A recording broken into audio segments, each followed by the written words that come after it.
I mean, I don't have this problem, but like, I mean, like, I understand what you're saying, but say if it like was your mom. Mm-hmm.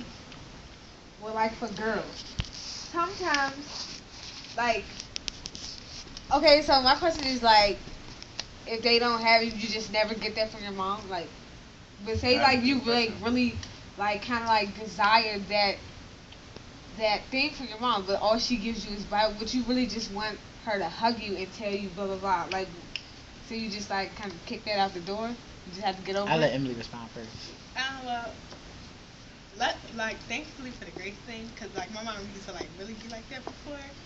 But, like, I understand what you're saying, because, like, you do, like, if I told my mom something, I don't want to go to evangelist, elder, Karen, Seeger for advice. That's not who I'm going to. I'm going to my mommy. I want, like, so, like, I think that, like, mothers and, like, some fathers do have to, like, separate those things. Because, like, at the end of the day, you are a mother. And, like, you, like, you have, like, you don't really have to, but, like, you really need to be, like, this, like, person who, like, engulfs your child with love. 'Cause, like, that's, like, really what moms are for, basically, to me. I agree with that. I really agree with that because I say to myself that I got to be better in understanding because I guess it's just a male makeup where, you know, I when you tell me a problem, I'm going to be honest, I'm trying to solve it. If you come to me with a problem, the first thing I'm thinking of is, well, how can you resolve it? Because I feel like that's what you're looking for. And that's just from me. So I mean, trying to tell you, I'm like, no, I didn't want you. Like, yeah, and I mean, real niggas speak on it. It's not because I'm trying to beat you down with the right answer. I just feel like, all right, you have an issue. Like when you have an issue, nobody wants to be in an issue, right?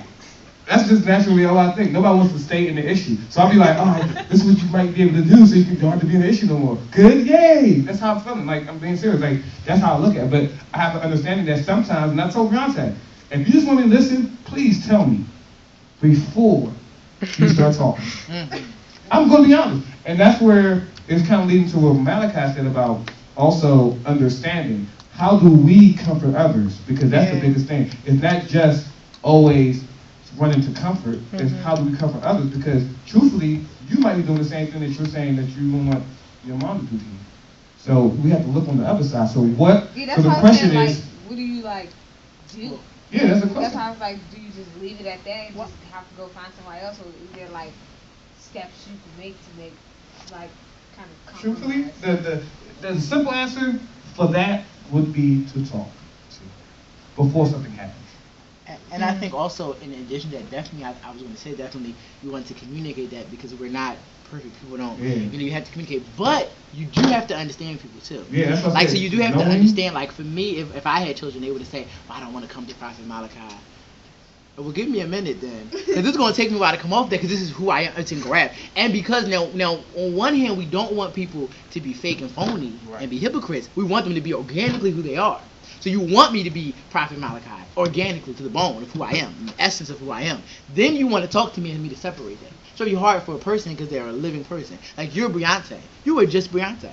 There is no separate Beyonce when you worshiping than when we sitting having this conversation. So I have to really expect in this conversation that if I want somebody who's going to do what Brittany going to do in administration, you ain't Brittany. And so I may need you to do administration things for lead pieces, and I may give you some assignments, but I really going to at the end of the day expect it to just be the best Beyonce could do, because this ain't her forte. You see what I'm saying? It's like even in communication, it's like, I don't know, you have to, I guess, have a gratitude for a person's, I have a gratitude for a person's effort overall. Like, I remember this day, and I'm going to tell my friends business. They know we don't handle private. You can't. They too close to me for that. I told them they're a part of it. They know already. And my friend Brad, he had a job, and he really hated his job. I mean, really to the point. And if you get older, you will know what it is to hate a job, have to go every day. Especially when you have a passion, like you went to school, then you have bigger things you love to do, and you have to do the opposite thing, and it kills you. I mean, that can kill you. And you'll learn that. You'll understand how much as you get older. You think you hate school. Wait till if you ever find yourself in a job and this is not what your passion is, you will know what it is to hate getting up every morning and doing something. And I mean, it hurt him so bad. Me and Natasha are pretty much the same in our makeup. So he came in that house from work, and she was in Virginia, and he came in the house, he sat on the bed and just began to weep. And he was crying. He's a big guy, I mean, huge guy, and he's like crying and like just sobbing, and like tears are rolling. And she did this. She went and patted, she stared at him for a while. She says, and that's, I mean, if you knew her, that is like she was really comforting him. That's all she has, and it meant something to him because he knew that was a lie. He knew that was everything. So I'm saying that if Mama is saying this is what I am, and so sometimes Mama don't give you the best, like Emily's saying, well, look, my mom is the greatest, my mom doing the best, and you gotta appreciate that because it's only gonna be so much. You know, you can't expect a person, if Larry is saying that this is who he's logical and he's looking for the solution, even if you're saying to him, well, just listen, do give him grace too. Do say, well, let me let him go because he's gonna say this anyway, and he might. It's gonna happen. He has, because like we're still people. The same.